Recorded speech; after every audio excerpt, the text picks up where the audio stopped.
పేదలకు అండగా ముఖ్యమంత్రి సహాయ నిధి 4,50,000 రూపాయల చెక్కులు పంపిణీ చేసిన MLA Bhashyam Praveen. Today TV news Kosthandhra in charge Duggi Nageswararao. Palnadu జిల్లా పెదకూరపాడు నియోజకవర్గం అమరావతి మండలం పరిధిలోని పలువురు అనారోగ్యంతో బాధపడుతూ చికిత్స పొందిన పేదలకు ముఖ్యమంత్రి సహాయ నిధి నుండి మంజూరైన చెక్కులను ఎన్కేపాడు గ్రామంలో మంగళవారం లబ్ధిదారులకు ఎమ్మెల్యే భాష్యం ప్రవీణ్ పంపిణీ చేశారు.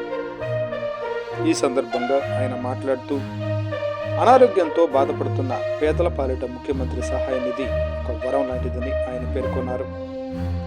ఎమ్మెల్యే భాష్యం ప్రవీణ్ గారి సిఫార్సు లేఖ ద్వారా నియోజకవర్గంలోని అమరావతి మండలంలో 8 మందికి 4,48,393 రూపాయల సిఎంఆర్ఎఫ్ చెక్కులను ఎన్కేపాడులో ఎమ్మెల్యే భాష్యం ప్రవీణ్ పంపిణీ చేశారు. అదేవిధంగా పేద ప్రజల సంక్షేమమే ధ్యేయంగా కూటమి ప్రభుత్వం పనిచేస్తుందని తెలిపారు. ముఖ్యమంత్రి సహాయ నిధి చెక్కులు పొందిన లబ్ధిదారుల వివరాలు ఇలా ఉన్నాయి. అమరావతి మండలం జలాల్పురం గ్రామం నుండి శ్రీమతి అత్తిపట్ల శ్రీలక్ష్మికి 30,000 28 రూపాయల చెక్కును పంపిణీ చేశారు. అమరావతి గ్రామం శ్రీ గుబ్బా శ్రీనివాసరావు గారికి 38,185 రూపాయల చెక్కును పంపిణీ చేశారు.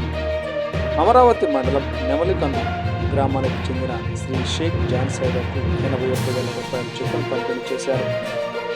అమరావతి మండలం ఉంగుటూరు గ్రామానికి చెందిన శ్రీమతి చెట్టి పద్మావతికి 81,000 రూపాయల చెక్కును పంపిణీ చేశారు.